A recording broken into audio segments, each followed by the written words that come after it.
Il faudra patienter jusqu'au 12 décembre pour espérer entendre le capitaine Moussa Dadis Camara livrer sa version des faits. Appelé à la barre hier lundi, l'ancien chef de la junte militaire a déclaré ne pas être apte à comparaître. Pour l'instant, il évoque des raisons de santé sans donner de détails sur ce dont il souffre. C'est que le président du tribunal a pourtant cherché à savoir. L'information a aussitôt fait le tour, notamment des réseaux sociaux. Nous en parlons avec Maître Pépé. Antoine Lama, il est en direct. Bonjour et bienvenue, Maître. Bonjour à vos co-chroniqueurs, bonjour à vos nombreux auditeurs. Il s'est dit dans la cité que votre client a eu peur, Maître Pépé. Le président Moussa Dadis a eu peur de qui ou de quoi? Il faut nous le dire, Maître. Moussa Dadis ne peut pas avoir peur. Le tribunal peut-être. Le président Moussa Dadis ne peut nullement livrer sa part de vérité. Le président Moussa Dadis a tenu à prendre la parole depuis la première audience dans cette affaire. Ce n'est pas aujourd'hui qu'il va avoir peur de prendre la parole. Le président Moussa Dadis, c'est un guerrier, il l'a rappelé, quelqu'un qui a eu le courage d'aller au front. Il ne peut pas se décourager de comparaître devant des juges. Donc, arrêtez de distiller ce genre d'informations. Le président Moussa Dadis va parler le moment venu. Il va s'adresser au tribunal et à travers cette déclaration, il s'adressera au peuple de Guinée. Oui, mais qu'est-ce qui a entre-temps changé pour celui qu'on a vu s'agiter lors à l'ouverture du procès pour justement prendre la parole? Il a même fait des scènes qui n'ont pas été appréciées de l'opinion publique. Et aujourd'hui, la même personne qui demande à lui donner du temps parce qu'il ne se sent pas bien. Et le tribunal n'a pas été saisi à l'avance, Maître. Pourtant, il vous a dit qu'il ne se sentait pas bien, vous, la défense. Écoutez, ce que je peux vous dire, c'est que cette maladie, ce malaise n'est pas une simulation.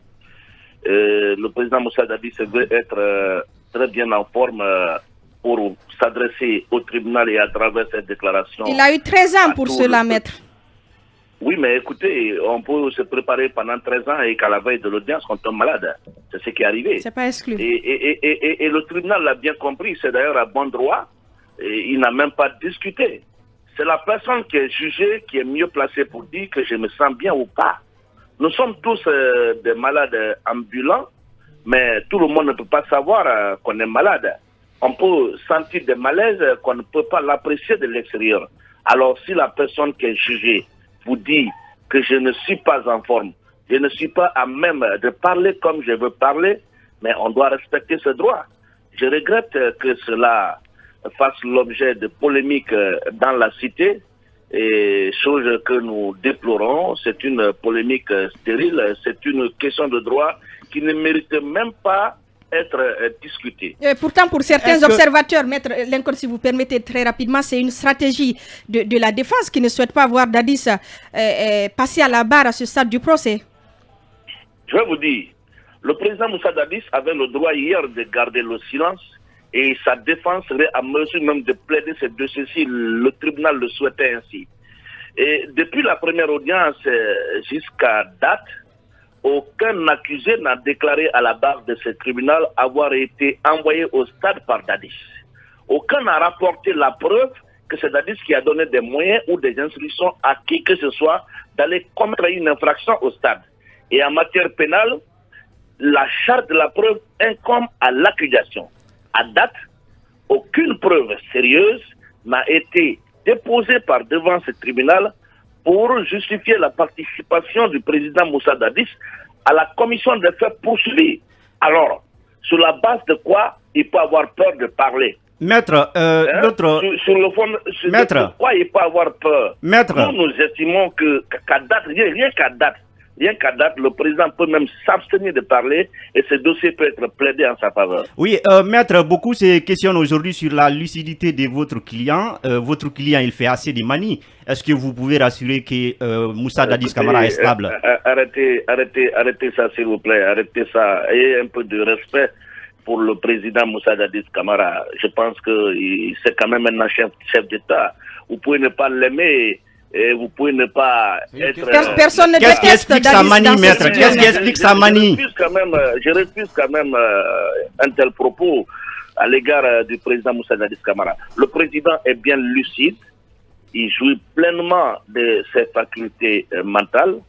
C'est une personne qui s'est toujours singularisée par sa sincérité, sa volonté de bien faire.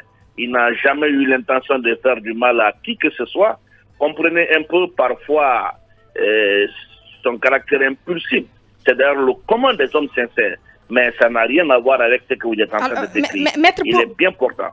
Maître, pour terminer, hein, comment se prépare? Est-ce qu'il sera là le 12? Oui. On n'a plus assez de temps. Est-ce qu'il savait d'ailleurs hier qu'il allait être appelé à la barre? C'est la question qu'il faut se poser.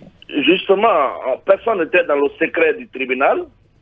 Personne n'était dans le secret du tribunal. Mais je vous dis... Il a été donc surpris.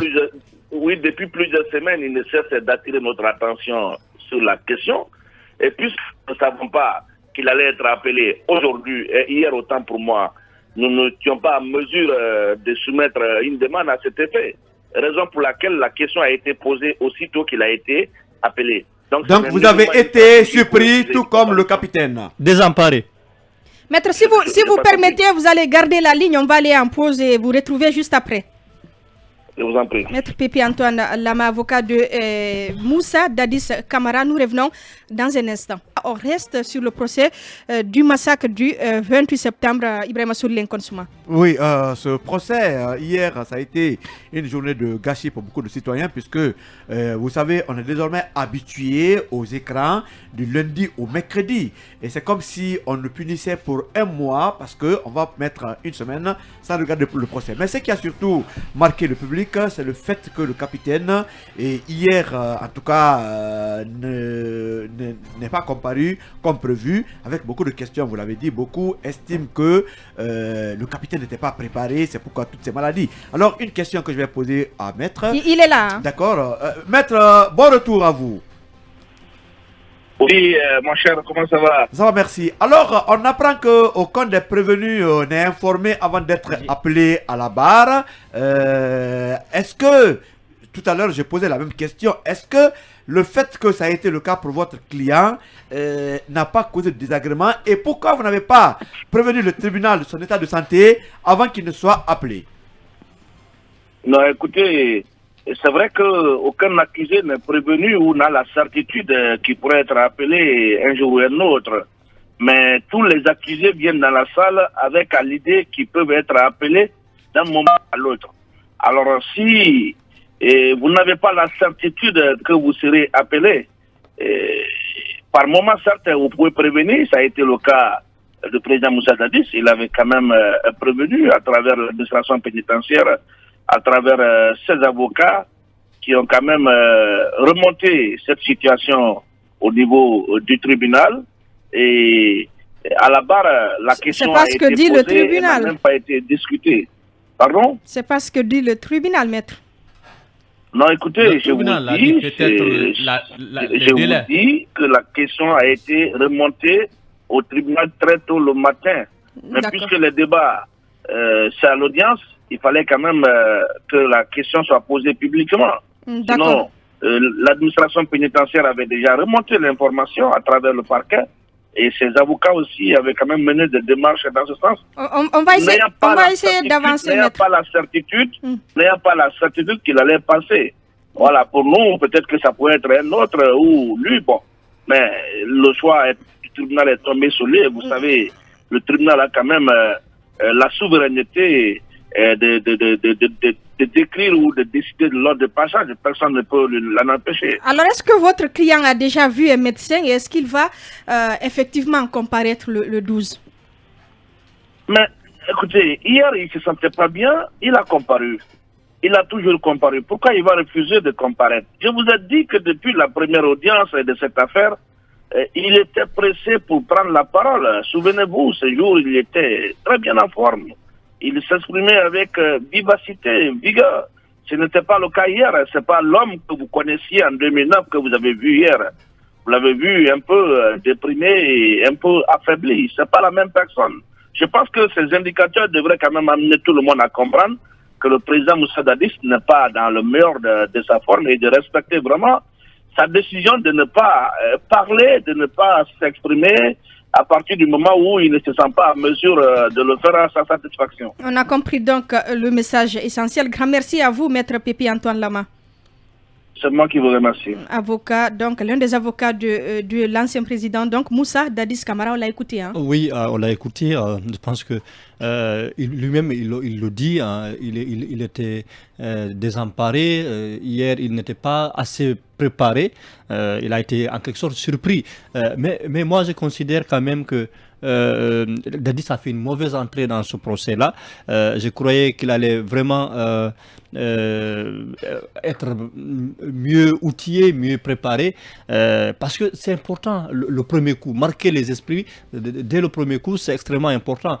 On croyait qu'il avait déjà mûri une stratégie avec sa défense pour pouvoir affronter justement le tribunal, donner sa version de fait. Alors, mais aussi, il faut dire, Arissatou, je pense que aujourd'hui, le capitaine Moussa Dadis Camara est dans une posture assez difficile, assez complexe, parce que d'abord, l'ordre des passages, pour moi, de Toumba, le fait qu'on a fait précéder Toumba avant lui, ça ne va pas être quelque chose qui va le favoriser, qui va l'aider, parce que Toumba a suffisamment chargé l'homme, a suffisamment réussi à déconstruire déjà presque tout le plan, toute la stratégie que le pool de défense du capitaine Dadis avait ou tenté de mettre en place. Donc ce passage-là de Toumba avant le capitaine Dadis, pour moi, ça sera un mauvais service pour le capitaine. Il faut qu'il s'adapte, il faut quand même qu'il puisse se relever de ce coup-là. L'autre chose, c'est que c'est d'abord le statut même du président Dadis. Alors, naturellement, il doit se défendre avec tous les arguments, il doit passer par tous les moyens pour se défendre, pour laver son honneur, pour montrer qu'il n'est pas coupable.